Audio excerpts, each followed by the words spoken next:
तो चलो दोस्तों, आज आ गए हैं फिर एक नए वीडियो लेकर आप लोगों के सामने। लॉरेंस बिश्नोई कौन थी वो लड़की जिसे चंडीगढ़ में जिंदा जला दिया था गया? लॉरेंस बिश्नोई से क्या था कनेक्शन? चलो हम आज इस वीडियो में दिखाने जा रहे हैं लॉरेंस बिश्नोई, जो अभी दुनिया का नंबर 1 डॉन बने हुआ है, जो चंडीगढ़ के डीएवी कॉलेज कैंपस में साल 2010 में एक लड़की को जिंदा जला दिया गया था। कहा जाता है कि यह लड़की देश के कुख्यात गैंगस्टर लॉरेंस बिश्नोई की गर्लफ्रेंड थी। इसी घटना के बाद लॉरेंस ने पढ़ाई छोड़कर अपराध की दुनिया में कदम रखा था। इसने वारदातों की शुरुआत उस छात्र नेता की हत्या के साथ की जिसने उस लड़की को जलाया गया था। लॉरेंस बिश्नोई एनसीपी लीडर बाबा सिद्दीकी की हत्या के बाद लॉरेंस बिश्नोई इस समय खूब चर्चा में है। लॉरेंस के साथ एक लड़की भी इन दोनों चर्चा में आ गई है, जिसे साल 2010 में चंडीगढ़ के डीएवी कॉलेज में जिंदा जला दिया गया था। दावा किया जा रहा है कि यह लड़की कोई और नहीं बल्कि लॉरेंस बिश्नोई की गर्लफ्रेंड थी। कहा तो यह भी जा रहा है कि इसी घटना के बाद लॉरेंस बिश्नोई ने पढ़ाई छोड़ दी और संपत नेहरा व गोल्डी बरार के साथ मिलकर एक गैंग बना लिया। इस गैंग ने एक छात्र नेता की हत्या के साथ अपराध की दुनिया में कदम रखा। इस वारदात में लॉरेंस बिश्नोई ने खुद अपने हाथों गोली मारी थी।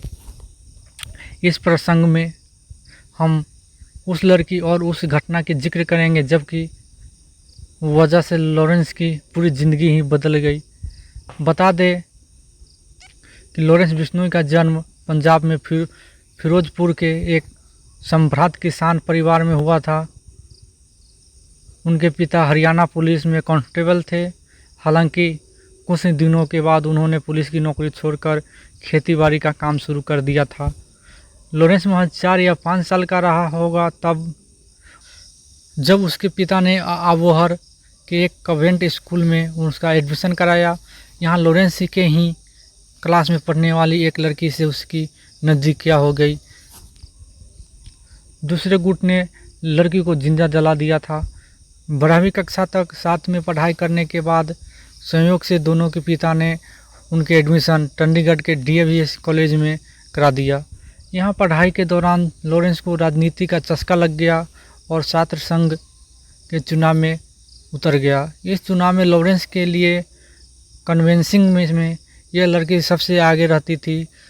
वही चुनाव में जब लॉरेंस हार गया तो जीतने वाली उम्मीदवार से लड़की उसकी टसन हो गई। आए दिन मारपीट तक होने लगी। इसी दौरान दूसरे पक्ष के लोगों ने कॉलेज कैंपस में ही उस लड़की को जिंदा जला दिया था। इस घटना से लॉरेंस बिश्नोई को तगड़ा झटका लगा और वह सदमे में आ गया था। रंगदारी को मुख्य धंधा कैसे बनाया? उस समय कॉलेज में उसके दोस्त संपत नेहरा और गोल्डी बरार का संभल मिला। फिर तो जो हुआ उसकी किसी ने कल्पना भी नहीं की थी। इन तीनों ने सरेआम और कॉलेज कैंपस में दूसरे गुट के नेता को दौड़ा कर पीटा और फिर उसे गोली मारकर हत्या कर दी। इस घटना के बाद लॉरेंस, संपत और गोल्डी ने पढ़ाई छोड़ दी और खुलकर अपराध की दुनिया में उतर गए।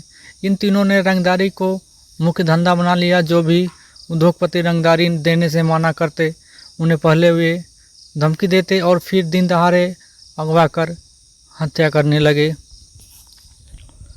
इन तीनों ने बहुत कम समय में अपने गैंग का विस्तार चंडीगढ़ से बाहर पहले हरियाणा, पंजाब और फिर दिल्ली में कर लिया। महज 4 साल में ही दिल्ली के तमाम गैंगस्टर इनकी छतरिया के नीचे आ गए। इसके बाद इस गैंग ने राजस्थान, मध्य प्रदेश, गुजरात और महाराष्ट्र में भी 100 से अधिक वारदातों को अंजाम दिया और यह करीब 8-9 साल से देश भर की एक से दूसरे जेल में सफ़र कर रहा है। इस समय इसे गुजरात पुलिस ले गई और इसे साबरमती जेल में रखा गया है। अभी हाल ही में राष्ट्रीय जांच एजेंसी NIA ने दावा किया है कि इसके गैंग में 700 से अधिक शूटर है। कि लॉरेंस के करीबियों की माने तो इससे गैंग में मुश्किल 8 से 9 ही शूटर है। इनमें भी ज़्यादातर अलग अलग जिलों में हैं और वहीं से गैंग को ऑपरेट कर रहे हैं। दरअसल इस गैंग ने वारदातों का पैटर्न करीब 5 साल पहले बदल लिया था।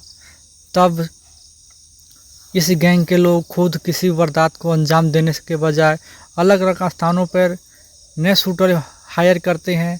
इसके बाद इन शूटरों को अपने हिसाब से ट्रेन करते हैं और वारदात के बाद उनका हिसाब किताब कर अपना रास्ता अलग कर लेते हैं। कई बार यह गैंग एक ही शूटरों को 2 या 2 से अधिक वारदातों के लिए भी हायर करते हैं और नए वारदात अंजाम देने लगते हैं।